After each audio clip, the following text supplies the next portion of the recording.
I like that jacket. Where'd that one come from? Oh, this is me right here. You know, Usman84kg.com. Go ahead and click the link. Get you a jacket. Nice new one. We're going big time now. You're starting your own clothing line? Yeah, of course. You gotta start at something. Can't get punched in the face forever. There you go. Obviously, this is a rematch people wanted to see for a long time. It's been almost 2 years.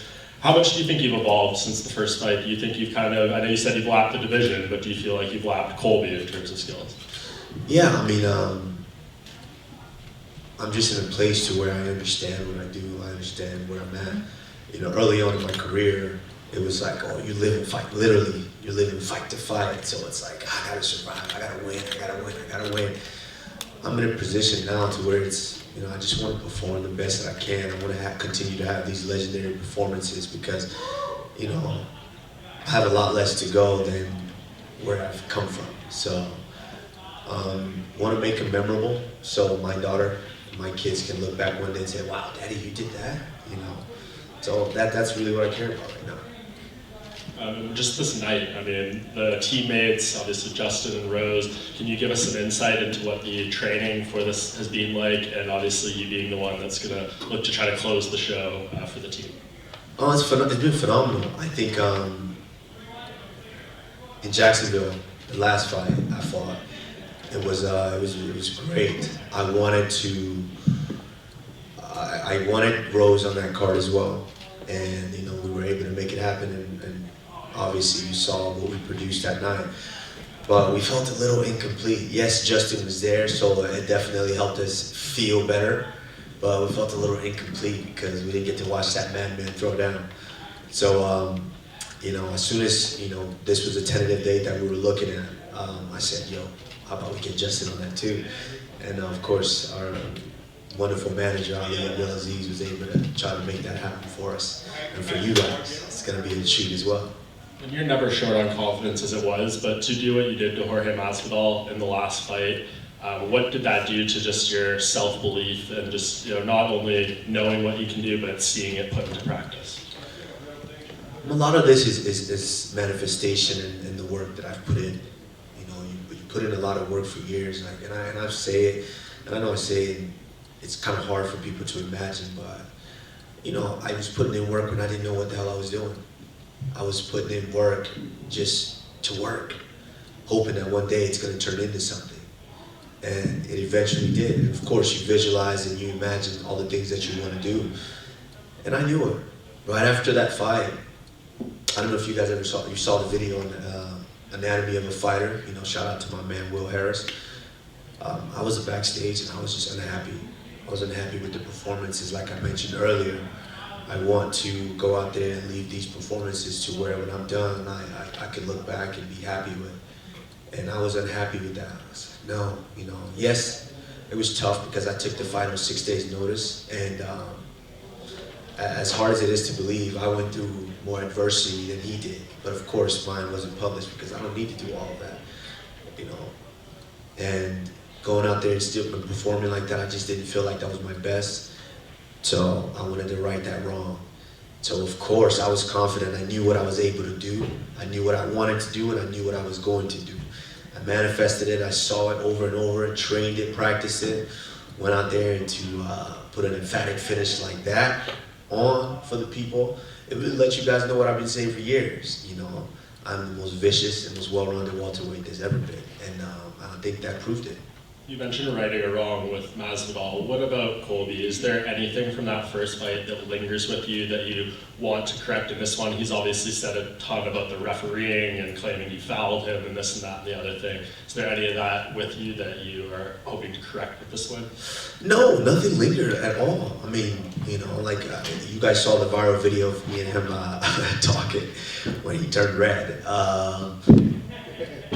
It's simple. It wasn't a decision. I finished you. And of course, he did the best he could. I actually like the fact that, you know, he stuck with the excuses and he kept making the excuses because, again, it made you guys all want to see that again, right? And so, yeah, he did a wonderful job there. But he's saying, oh, it's a fake eye poke when the masses watch you finger my eye, you know. He said, It wasn't a nut shot, and I got 5 minutes. It grazed my cup. That's true. And of course, as a man, when your cup gets grazed, you anticipate what's coming after that pain. And I was anticipating the pain, and then after about 30 seconds, you guys can go back and watch the video. Literally about 30 seconds, I'm like, yeah, that pain's not coming. Let's get to the scrap. Let's go. And we continued on. And you saw the shot where I broke his jaw. Clean off, clean shot. He was holding his eye. Did you guys see that? He was holding his eye. He was complaining to the ref that it was an eye poke, and even the commentator, DC, was like, and that was a straight right hand right on the button. And he said it was his eye. So who's actually claiming fouls here? But at the end of the day, he's done a great job of getting the public to believe that. And, I commend him for that. But for me, the wrong that I want to right is just kind of, in that fight, I fought with emotion. As much emotion as I was willing to display is what I fought with. And which is why I think I got hit quite a bit. But it was fun. I had fun. That lets you know that I got a little man in me too. I don't mind getting hit. But I would say I want to make it a little bit more flawless this time around. And 2 more quick ones. How much do you just look forward to putting this man behind you? I assume if you beat him again, there won't be much talk about a third fight, at least for quite a while. So is that something that you are keen to have happen, just no more Colby Covington being brought up to you? I don't know. I don't know, because now I'm in the business of pay-per-view. So I don't know if I want him that far back, Of course I want to go out there and stop him. But, I want him to quickly make his way back so I can stop him again for a little bit more money. And last thing, I'm sure you're going to be asked about Khamzat Chimaev plenty this week. I remember I interviewed you earlier this year, and I asked you about him before he had to take all this time off, and you said, all respect to the guy, you showed no ill will, the fact that he seems to be getting a very quick push where you had to do 9 fights before you got a title opportunity. What are your thoughts on him now? Is he someone that you see quickly coming on your radar? First and foremost, he's done a tremendous job with the opposition that he's being presented with. No shame in that. He's doing great. I like it. I love all the hype that's being there. Like, let's all be honest. Life is not fair. We learned that as kids. Life isn't fair. So I know, some guys get a faster push, some guys don't. But it is what it is. And, more power to him. He's doing a phenomenal job with the position that he's being put in. So, hats off to him. As far as me, I'm at a point in life to where I'm starting to understand, how much this takes from me. And, I've been 9 weeks now away from my daughter, and, FaceTime does help, but it doesn't do it justice, as far as being there each and every day. So, obviously I don't know how much longer I'm willing to do this, They have to make sense for me now. So if he's able to get there, then we'll talk about it at that point. Come on, right here. First of all, is your knuckle okay? Yeah. No, it's okay. When you wrestle, when you scrap a lot, you might get a scratch here and there. And, of course, you got to pull a bandage so you don't bleed all over. And before Israel's rematch, Marvin Vettori, he kind of pointed to your fight against Jorge, where you didn't have to take that fight. You still took it to answer the questions, and he viewed that as starting the second lap, which he's now doing. So is this the start of the second lap for you around this division against Colby? The start? I'm running. I'm sprinting past these dudes. I'm looking back and smiling at them now. This is a fun one. I'm having fun with this now. That's the thing. I'm having fun with it now. Like I've said before, I've been classically trained in all of this, in this sport. Coming up and watching guys like Sugar Rashad Evans and going with him to these media tours and these big fights. I was able to get an inside look at what this could be to where I was able to dream and manifest what I wanted to be. So being up here and having these opportunities now, I'm just, blessed, and, it feels great. I'm having fun. And obviously, since your first fight with him, you've since joined Trevor Whitman. He's also changed camps, and he said he's added a whole lot of new wrinkles to his game. So are you expecting a completely new Colby Covington, or is it like like what Tyson Fury's corner said when they fought Deontay Wilder, like a fighter's always just going to go back to what got them to the dance, no matter how much they try to add this deep into their career. Yeah, I mean, obviously you guys saw what I've done because, you know, I've been fighting, you know, so you guys have seen that. For him, I can't necessarily say the same because knowing the kind of guy that he is, and like I said, we have mutual friends, so I get a good glimpse. I've gotten a good glimpse of who this guy is outside of the cage, and judging by that, you know, I think he's the same asshole, and yeah, just at a new team. So at the end of the day, when you get in there with a lion like me and I hit you in the mouth, you're going to resort to what you know best, and you're going to throw whatever those coaches are saying out the window because you don't really give a shit because you're really an asshole. And finally, Michael Chandler was in there earlier, and he jokingly called you a narc, and then obviously he was joking. He said he still considers you a good friend. Justin Gaethje said that even if he asked you for advice, it wouldn't even matter because they're still getting into a fist fight. So as someone who knows both men very well, what can fans expect in that fight? I'm not asking for a prediction, but just the fight in general. My prediction, Michael Chandler's a very, very good fighter, explosive fighter. You know, it's one of the reasons me and him kind of bonded, why he came down to HK Boxing a few years back, is the fact that we like to work, we like to train smart, and we like to train hard and often. And so me and him gravitated towards one another. And so, yeah, I was able to get a good glimpse of who he is as a competitor. And, you know, excellent fighter, very good, hard-nosed fighter. It's so funny how similar these guys are. Justin's just a savage, really, the only word to describe him. This is a guy that kind of loves fighting. I'm being honest with you guys, I don't necessarily love fighting. I love to compete, but this guy just loves what he does. He eats, sleeps, and breathes this. So you guys can expect just the fireworks. And this is one of those fights to where if both of these men are standing after that third round, you can tell that they're just nuts. Just man, they could definitely take a shot. Kamaru, we mentioned Hamzat here, and you said you haven't got long left in his career. When people start bringing up names like him to you, is there a feeling of like, oh, a champion's work is never done? Like you get rid of one guy and there's already the next guy ahead of you. I mean, yeah, that's how it is. Like, come on. After I get done with the fight, what did you guys do last time? I just sent Masvidal to the shadow realm, and you guys are, so who's next? Is Colby next? You know, like that's what it is. It's always going to be that way. And if all champions, you know, especially some of the best champions in the world, continue to listen to that, then basically all you guys want to see is me continue to be successful until I'm not successful. Then you guys can then put that stamp on it and say, he's washed up, he needs to leave. You know, I want to be that champion who does it I want to do it on my own time. You know, I like Khabib, and I know a lot of people have been throwing a lot of shades, saying a lot of things about Khabib leaving when he wanted to leave. That's how you do it. You know, even George St. Pierre, that's how you do it. You leave when you want to. You know, you don't let the sport retire you. So, yeah, whenever I feel like, that time's there, it's time for me to go. We speak about you lapping the division now, and I think you're in this legacy building phase of your career where people are just kind of throwing any situation that you see, or what can you rise to? I saw you do an interview yesterday, like, oh, can you win another belt?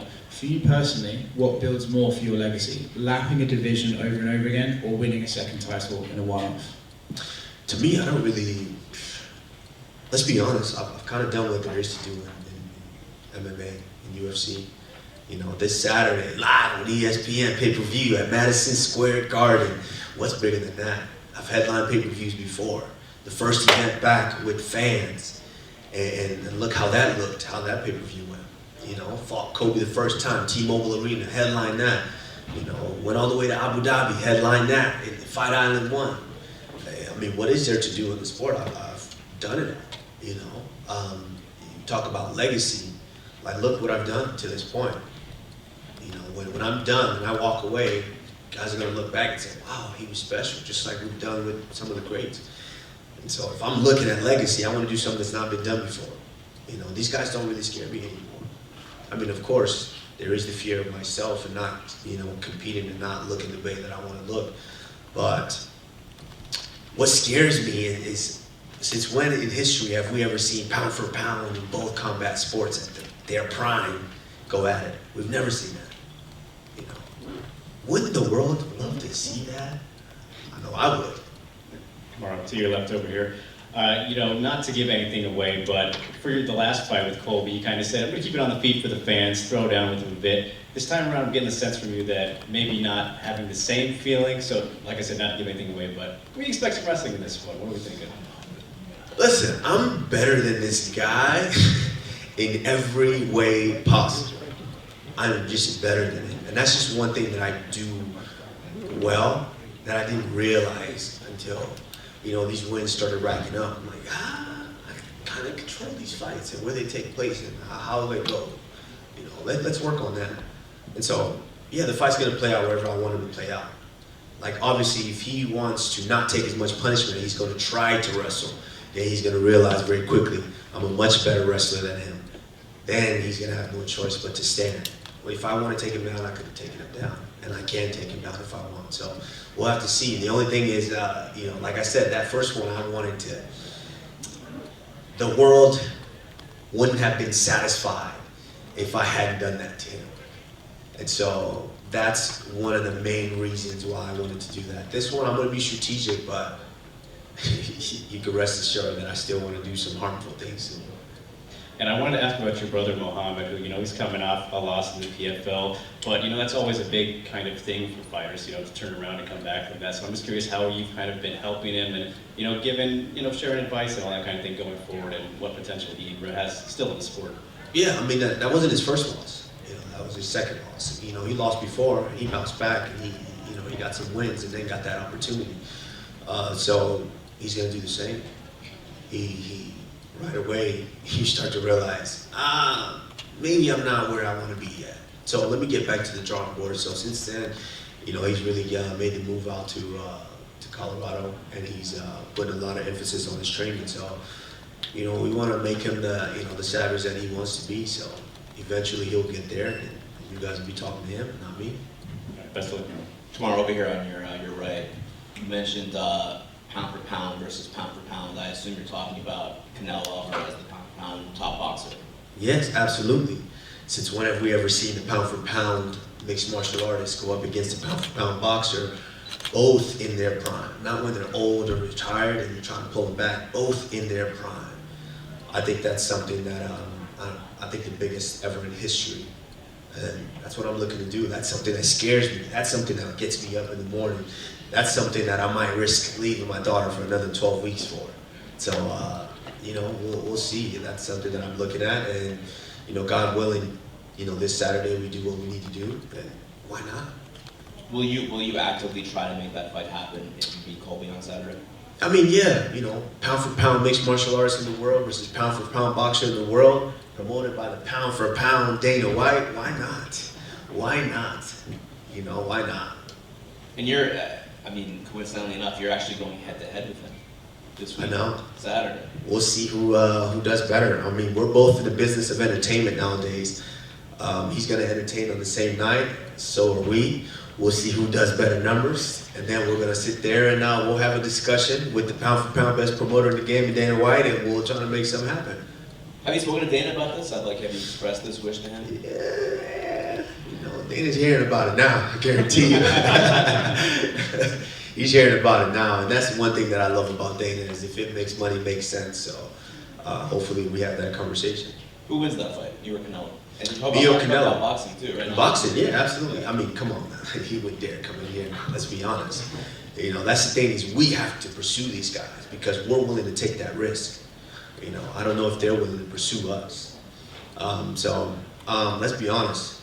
That, like I said, there's a reason that scares me. That scares me because, he's a master of his craft, and he's used to these boxers. He's used to the boxing speed and the boxing, movements and things like that. We're different. Sometimes different can be good. What's wrong with giving them a different look? So of course it's a tall tree to climb, but we saw what happened the last time I was an underdog. Thanks, Mark. Thank you. Kamaru right here on the left. Kamaru, talking about the numbers, I know you're looking at some boxing and making that big money, but you are approaching Anderson Silva's all-time mark of those 16 UFC victories in a row. How much would it mean to you to break that kind of mark and prove just like you're the generational talent here in this time? That's interesting, and I've said it before early on in some of these, press conferences. I don't really look at that. You guys, I find out when you guys tell me, hey, you're approaching this number and that number and this number. I don't look at that. I learned a long time ago when I was 1-1 and saying, shit, I just lost. I'm not undefeated anymore. And having that talk with Rashad Evans and him telling me just take it one fight at a time. So as long as I continue to take it one fight at a time, all these numbers continue to rack up and pile up. So that's all I'm doing. I'm not chasing anybody, or I'm not trying to do this better than this guy and this guy. I'm doing it my way, and I'm just getting one win at a time. So when I'm done, I want you guys to let me know how great I was. The Hispanic fans noticed that Kamaru Usman's been rocking a Colombian national team jersey a lot.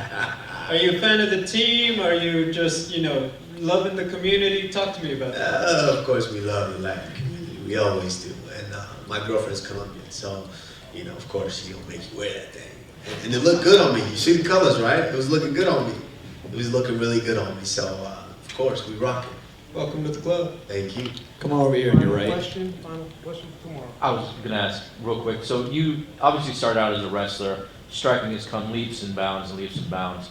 At what point did the striking really click for you, or has it? Is there still some thing that you're looking to achieve with that hasn't happened, or have you felt that it's just, I've got there to where I want it to be?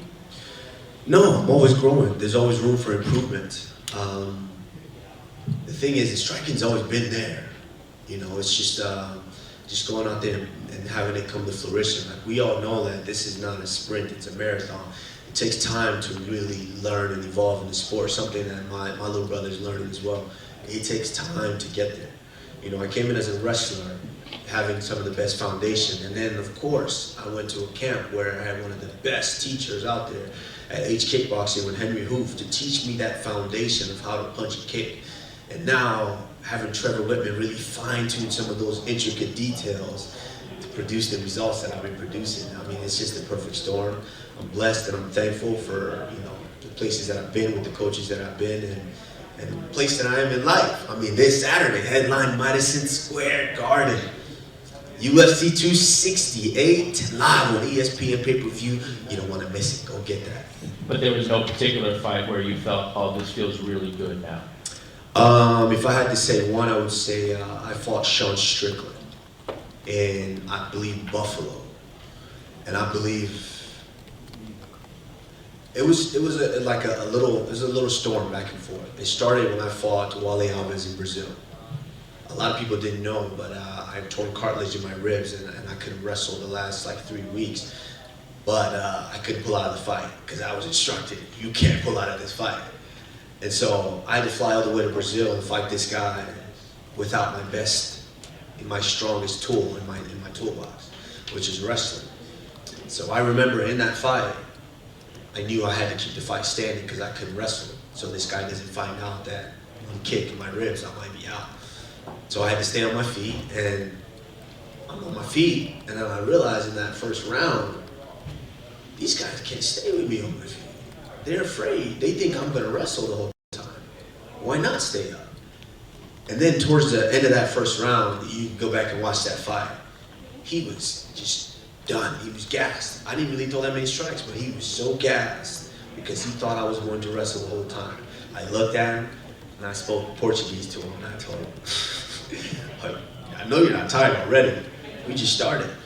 So from that moment on, I said, you know what? I can do what I want to do in here. I don't have to wrestle these guys. So in the Sean Strickland fight, we all know how good of a striker Sean Strickland is. I just wanted to just let it fly. And I'm doing all kinds of tricks. I'm doing a super double punch. I'm doing all kinds of things, having fun in there.